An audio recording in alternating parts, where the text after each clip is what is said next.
Hello, everybody, and welcome to Electric City Sentai Denzicaster, your somewhat regularly scheduled walk into the wonderful world of Tokusatsu. I'm your host, Mike, and today I'm joined by Sam. And I'm Josh, your Topaz champion. I will have my revenge. I'm Clock's still running. Okay. Yeah, right. Now, Chris, your A-Star anime, whatever.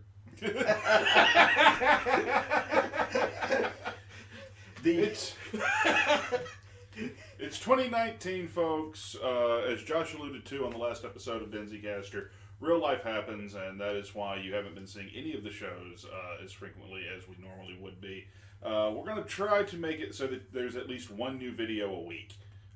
So look forward to more Denzicaster, some 8-star anime.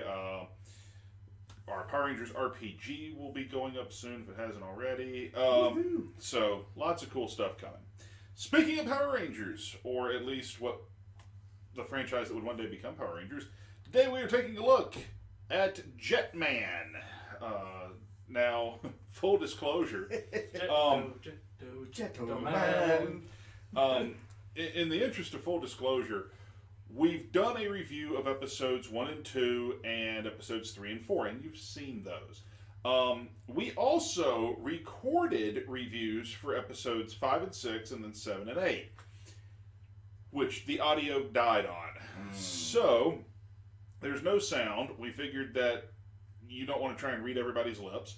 So, that footage is now pretty much toast. We're not going to go back and redo it. So we're going to kind of gloss over those 4 episodes, but we're going to focus on episodes 9 and 10 this week. So, to let everyone know the episodes that we are effectively skipping here, if I have a chance, maybe I'll go back and rewatch those 4 and shoot a video for it later. But it would be Fall for Me, Get Angry Robo, Ryu's Marriage, and The Laughing Diamond. So those 4 episodes are the 4 episodes that we actually have watched and shot reviews of, and crap happened. So we're going to be mostly focusing on 2 episodes a day, and that is episode 9, Muddy Love, and episode 10, Cup Noodles. Of course, we are using the Shout Factory release. Shout Factory does not sponsor this video or anything of that nature, though if they would like to, we are missing 2 Super Sentai box sets at the moment. Shoot us a message there, Shout Factory, and help us get on that. Alright. We will promote you. Shout Factory. Like we don't already. So, this is your first look at anything Jetman, right, Chris? Correct. Okay, Josh has seen what everyone else has seen at this point, as has Sam. So, and this is actually my second time going through the series. So, Chris, we'll start with you. General first impressions of Jetman. Overall, just like crazy, I guess. In my opinion, more like the characters are very crazy. I still think Red is still your atypical leader type. Yellow Owl was not your atypical, Super Sentai guy. Big and stout, but not necessarily buff. Right. And then, and slightly awkward for his character. Well, what I saw, what you wouldn't know is he's more of the salt of the earth farmer type. Like when we first meet him, he's a farmer. Oh, okay. Which some of those comments he made about his childhood friend make a little bit more sense. Where he's like, "No, you got to be a real flower, not a fake plastic flower." Yeah, it actually does make a lot more sense. But like I said, I haven't really gotten to know most of the characters quite yet, to where they put them in, your typical like stereotypes for characters, or. But for the most part, none of them seem normal, other than Red so far as I can tell. I will agree with you. They are, I think, intentionally very like extreme personality type characters for what they are. Like Swan is very much is the extreme of the trope of the princess-esque Pink Ranger, like Swan. The rich, like the girl that has more money than real life experience. So, since we are effectively having to skip 4 episodes, why don't we get y'all's input on the characters now that you have got 10 episodes of them under your belt? Sam, why don't we start with White Swan? I still hate her. I don't remember exactly why I hated her. I just know there was one episode where I think it was like, I just have too much money, I'm bored. And I'm like, oh, you didn't like her first, like her reason for wanting to be a ranger. yes. Because her life was empty. Yeah. Oh, I don't know. baby. I don't know. I kind of see that actually. I mean, you know, It's like, when you have everything or you can get anything, Well, I mean, you know, what else excites you? And being a ranger, why not? then I have to say, my opinion of White Swan is this is in the Laughing Diamond episode where Blue Swallow gets possessed by the Blood Diamond, where she becomes like evil and materialistic, and she has a very, for her, plausible plan to cure her friend, which is, I'm going to buy all the diamonds in Tokyo. Yeah. And it's the early night, and she just, I didn't realize you could buy all the diamonds in Tokyo in a single day. Apparently you can. And then, I mean, she covered her in diamonds, and then when she got the object of her obsession, she's like, oh, neat. And now we got to give them back? Yeah, I don't want to give them back. Well, what about Blue Swallow? she's a typical tomboy. She's cute. I like her. Okay. Now, well, granted, I mean, I actually, from the first few episodes, I actually said that, so at the beginning, she was my favorite of the Jetmen. You don't see as much of her in these two I mean, even in the Cup Noodle episode, I mean, she's there, but due to other Rangers doing more out there stuff to focus their attention, it seems like she's not as much the focus of attention in the episode. I feel like Cup Noodles was more about the bad guy than anybody else.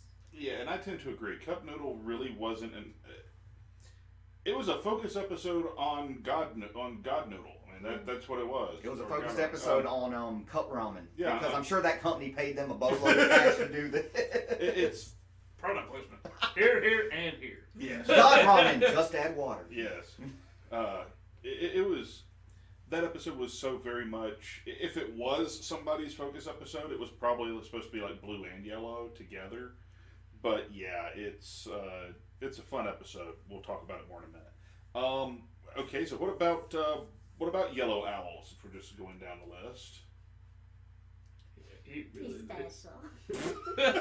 No, he just really doesn't. I he have, almost doesn't fit to me. In I this have to sense. say though, I mean, I love Yellow Owl in these two Yes. episodes. I mean, but he's a simple man with simple tastes, and he's not comfortable with fancy things. No.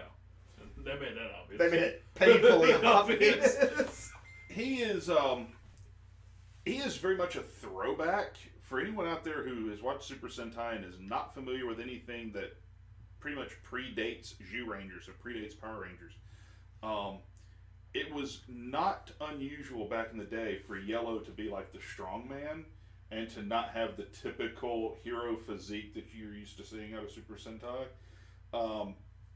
And usually was more of the down-to-earth character out of the bunch. They would do a few where they were like they loved. Well, and actually we see it with Yellow Owl in this. They live up to the trope where they love curry. He goes to a fancy Italian restaurant and he asks for curry and egg. Yes. And the waiter looked at him like he was like, "What?" And then he can't. He's so like from a backwards like farm that he's like, I'll have the Fedu thing. Yeah. Because he doesn't even figure out what fettuccine alfredo is. Right. So yeah, that's Yellow Owl in a nutshell to me. He's sort of the throwback Yellow Ranger stereotype. What do we think of Black Condor? Well, I mean, now I will say this: full disclosure for anyone that's wondering. I've seen all of Go Kaiju. Chris has seen all of Go Kaiju. Josh has seen all of Go Kaiju. Sam has not seen all of Go Kaiju. So there are details that you learn in Go Kaiju that we're deliberately leaving out. yes. Also, for anyone out there that's never seen Go Kaiju and wants to watch Jetman. So, Black Condor is my favorite. and I mean, he is a very tertiary character in these two episodes. That's a good word. But, however, I do like that one, like, while they're fighting fashion, violent fashion, fashion dimension, where they're like, we need to go get Yellow, and he's like, no, he's on a date. He's probably on his only date that he's ever going to have. That's the part that gets me. I was like, he's just that level of a jerk. I'm like, he's staying up. Nope, he's still a dick. Yeah, he's being that but he's a lovable dick. That level of jerk. It's one of those things where it's like, yeah, you're a jerk, but he's our jerk. Yes. So that's the way I feel about it. And you really haven't seen since, and will probably never again see a Black Ranger in a Sentai show like Black Condor, where he is a cigarette smoking, booze drinking, friggin' womanizing, bike riding rebel. I heard my name. Well, to be fair, probably not all of those tropes in one. No, in fact, the closest we've ever gotten since really has been Kiryu Black. Yes. Kiryu Black's the closest they ever got, where he's supposed to be like the cool rebel dude, and even he didn't hit all those tropes. No, he hits the womanizing trope, and that's where it stops. Yep. So finally, that leaves us with our Red Ranger, and I always get it backwards. I think it's Red Hawk in this one. There's another one that has a Red Falcon, and I always mix the two up. Yeah, Red Falcon is Live Man. I think it is Red Hawk. So it's Red Hawk in this one. So what do we think of Red Hawk? Stereotypical. He was there. That's the only thing I can say. And Red Hawk was also there. From what I saw, we see the tropes from everyone else, and he's kind of like straight laced. All right, let's do this, guys. He's there to call for the transformations. He is one of the. That gets interrupted by Yellow in an episode. He is one of the reddest of all the Red Rangers in the entire history of the show. No one quite reds as hard as Red Hawk does. So yes. Jetman 2, Red Harder. Yeah. There actually was a Jetman 2. Really? There's an official Jetman. There's a manga that is an official continuation of Jetman. Neat. Oh, cool. So to talk a little bit about these couple episodes, Muddy Love, in which we guess that Raita's fiance, Childhood friend. Yeah. childhood friend, but apparently there's a deal that, and they're going out on a date because of it, I'm guessing. There was a deal when they were kids that if he won a mud race, that she would marry him. They And can't be held accountable because it's like little kids in kindergarten be like, hey, you and I are going to get married now. In most Japanese shows, anime, TV shows, whatever, the idea that the childhood promise is something that's usually kept sacred, and it's something that usually is like, yeah. At the very least, it's used to show that there's a really serious connection between two characters. I was just going to throw out there, hey, childhood arranged marriage is a thing. It's happening. But Between the kids themselves? Yeah. No. The parents. Parents, maybe, yes. But what do we think about this episode? We'll start with just the overall. It's a Yellow Owl episode. Yellow Owl and the girl, and perhaps the thing I love the most about it is both of them are terribly backwards, and neither of them will admit it. Correct. Because to me, when they're in the restaurant and it's, oh, this place looks expensive for me. Let me check my wallet. Excuse me for a minute. Mm-hmm. And then she's over there going, my book of love? What am I she's supposed to do she's here?" actually Like, plot out their date. Like, Based off of a Tokyo date guide. Yeah, and he's sitting there checking his wallet like, not enough. Is it $10, $20? Because those were in U.S. money. They were those 1,000 yen bills. Yeah, in U.S. money, every one of those was less than a $10 bill. Yeah. At least at the time. So. Actually, probably still now. Actually. Yeah. So, little. Yeah.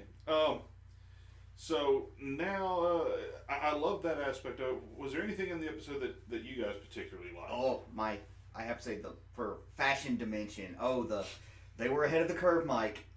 In 1991, Jetman broached the subject: who would win in the eternal struggle between ninja and pirate? Yes, and the answer is Sentai. Another fact, like the part at the beginning where the cops are chasing the Bancho punks around, and then Fashion Dimension turns the cops into Bancho punks, and then it's like something out of Akira. You got a bunch of bikers out of the car like, go, go, go, and they got the rally flag outside of the police. Yeah, and like the actual gangsters are like, the heck y'all doing? Police should not be doing Do this. Anything stand out to you in that one, Sam? I love the fight scene where he fails drastically to catch her when she falls. Like, it's very stereotypic. Oh, the damsel in distress is falling, the hero catches her. No, not at all. Splat. Yeah. Well, to be fair, Yellow Owl isn't known for being the most Agile. acrobatic Jetman. Blue Swallow caught her, Oh, dude. yeah. Come on. And she barely tolerated her guy.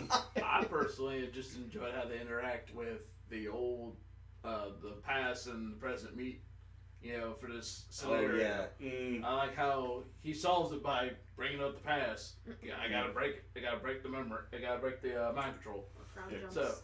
So she gets brainwashed. Well, not brainwashed. She gets zapped by Fashion Dimension, and gets put into basically action movie sniper outfit, which turns her into action movie sniper. And at this point, Wright is like, I'll handle this. And by handling it means he will get shot in the chest repeatedly. Yes. Yeah. I got this, guys. I can do this, guys. And because it's the whole mud theme, he keeps getting shot and falls in a mud puddle. Yes. Repeatedly. He's like, I'm going to tank all the DPS. And y'all are going to leave me alone so I can be the big damn hero here, no matter how many times I get shot in the face. Yeah, pretty much. So, That's Red Hawk, right? no, this was Yellow Yellow Owl Owl. did that in this episode. Still, I'm okay with this. That's the world's angriest, folks. Next episode, which is, I didn't tell them this as we were watching it. This episode is quite possibly the most legendary episode of Jetman all time. And it just is. I hate that William is here with us in the room, and I hate that he missed this one. So, episode 10, Cup Noodles, which Or also featured... known as God Noodle. Yes, God Noodle, the god of ramen, noodle dimension. The monster of the week is a giant cup of noodles. Which amused me. So, what did we... Is it still queued up in there? No, but we can pull it back up. So, what did we think of the God Noodle episode? Oh, Favorite moment? Oh, dear Lord. There were so many. I know. There's I just was so like, many when Yellow removals. went nuts, all the noodles, just Cup Noodle himself. Mhm. Oh, shoot, if I had to pick one moment, it just had to be Yellow Owl. When he just was angry the entire episode. Because basically, they're like, let's transform! We ain't got time for this! Transform, go! And then when they were the things, we need to, come on, form up now! Form up now! We're wasting time! He's the one that calls the jet machines. And somehow between the time of them calling the jet machines and forming Jet Icarus, the rest of the jetmen have tied him up to his chair in the cockpit. Because at this point, Wright is jonesing fast. Yeah. Let's go, guys! He has one god, and that god is speed. Yes! He's just like, you need to calm down. I have to say my favorite part of the episode, I honestly do think, is the fact that it really isn't a focus on anybody. You don't have this happen in Super Sentai often. There's plenty of filler episodes. This is a filler episode, but this to me is like, this is filler done right. Have fun with it. Yes. And that's what they do. That somebody just sat down and said, and I suspect with one or more illegal substances in the room, sat down and was like, so, this cup noodles, make it this big. I mean, and I think that's how it started. And what if it had old arms brother and room's legs? like, oh, I'll take this one. And he's like, and then, when people eat the noodles, then they're going to become rage monsters. Yeah, I do. And then the brother room goes, you're done too? Nah, dude, I think that statement's more or less like, man, I think you got a little something right here. I mean, it really does look like an episode that was written while most of them were high. And the fact that, especially when Akko reveals to like the rest of the team that, oh, my senpai is stalking me, and now in the commercials he's like, Akko-chan, do you love me? Do you love me? And her teammates are making fun of her. Yeah, the cup noodles he has made is named after her. So the basic plot of the episode involves a creepy recluse who has been stalking Akko and is a childhood friend of hers. Or not childhood friend, but went to school with her in middle school. Notice she only refers to him as senpai. Yes. Winds up that he is obsessed with cup noodles. And when I say obsessed, I mean, if you look behind Josh, you will see a variety of Kamen Rider figure arts. Some would call this an obsession. I have nothing on this guy. He has binders full of scrapbooked cup noodle lids. Yes. It's amazing. Now, for the record, That's not amazing. That's disturbing. I was gonna say, for what it's worth, everybody's got to have a hobby. Somebody out there's got to be passionate about ramen noodles. Okay. Actually, from what I know about Japanese culture, there are quite a few people that are passionate about ramen noodles. There are people who collect. There are people out there who collect beer bottles. There are people out there who collect soda cans.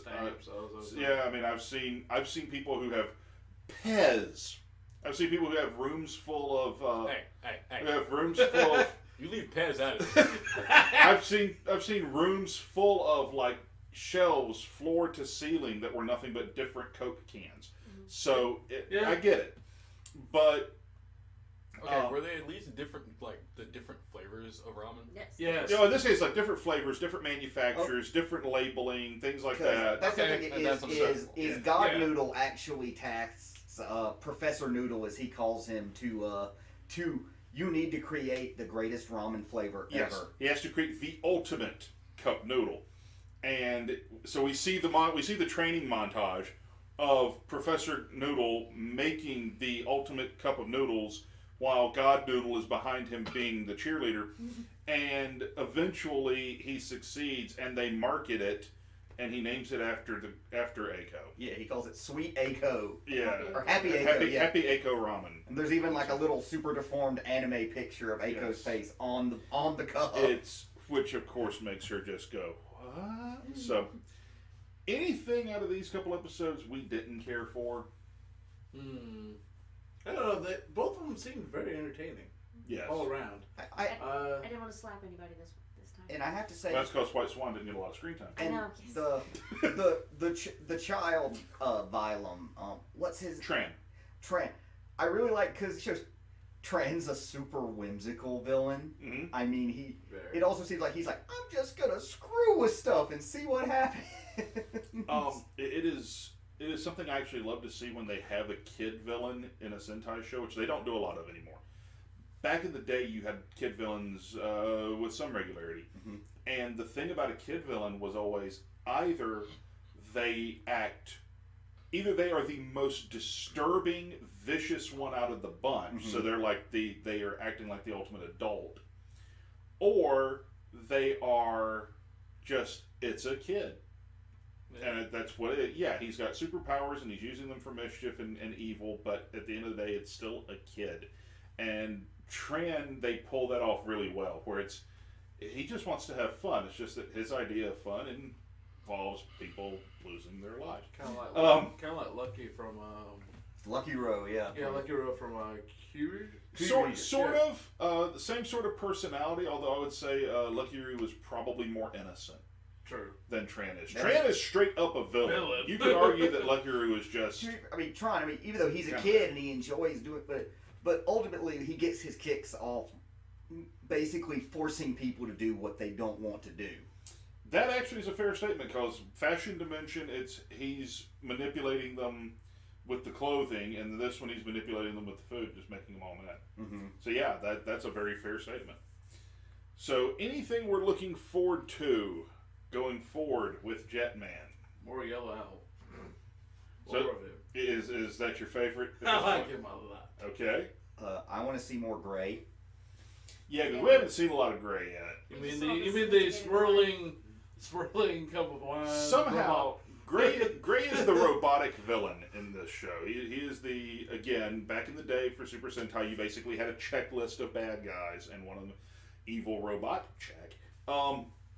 And Gray is the evil robot villain general in this season, and they have somehow, with him doing practically nothing in 10 episodes, they have managed to make him like one of the most interesting, cool, badass of the generals. Like, one episode he's playing a piano, I think, and then there's another episode where he's smoking a cigarette, and there's another episode.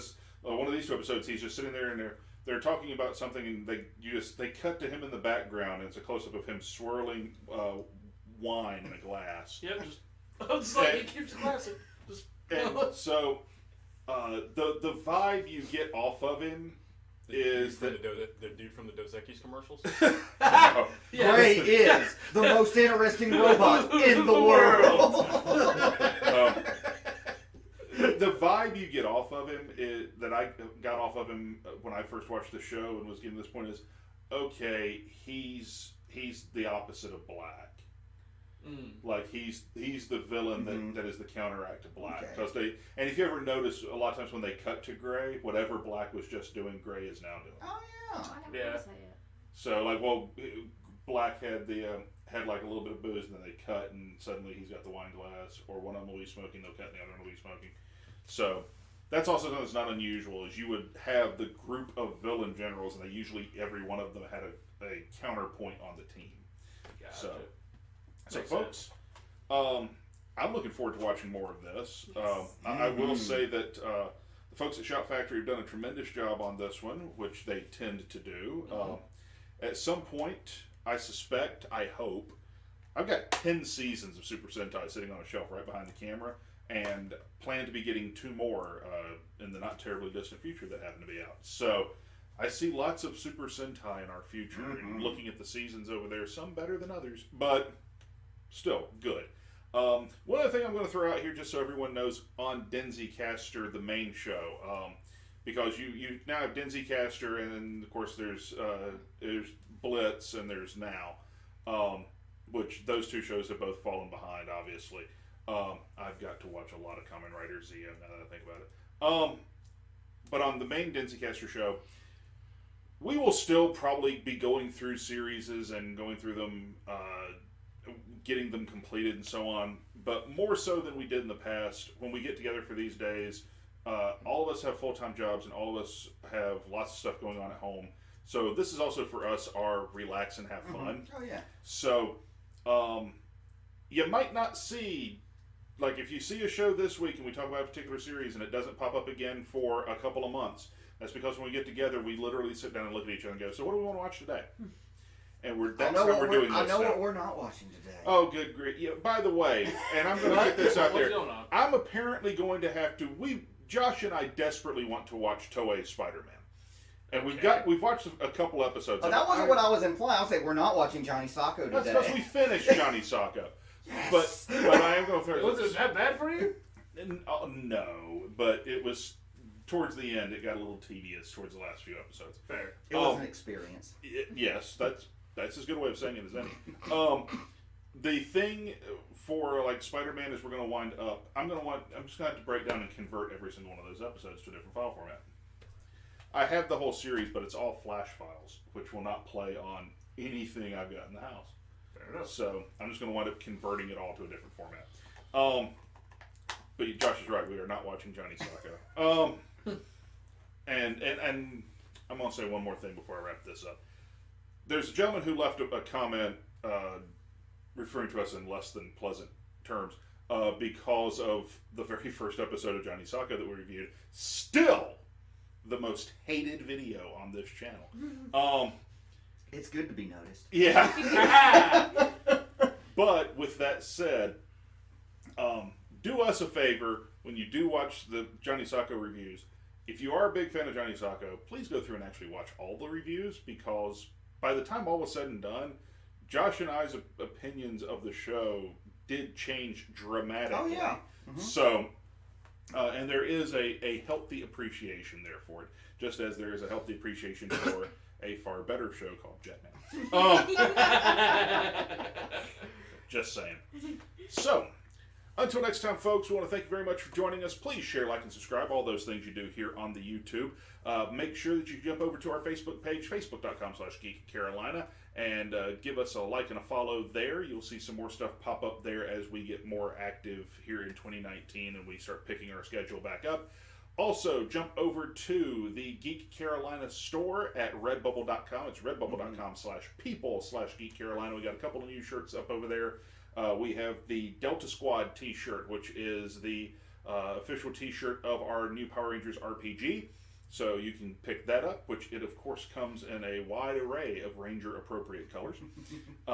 And you can pick up the Rage Quit Radio 5th anniversary t-shirt, 2014 to 2019, 5 years of Rage Quit Radio here on between various places. But check that out as well and pick one of those up. We'd greatly appreciate it. I'm hoping to do something special here on the channel for the either here or on Twitch for the 5th anniversary of Rage Quit Radio. It's just taking a little bit of planning and putting together. And have I mentioned I've got a baby? So, yeah. Yes, Sam got to see our son for the first time today. Mm-hmm. Kana wants me to do a show where it's me, one person, so it's like 2 adults, and Nolan, my son, and call it 2 Geeks and a Baby. Yes. I love it. And have us just review something. You might want to find, like, not one of these, obviously, not one of your collectibles, but get him something that he can just gnaw on as he sits on. We might.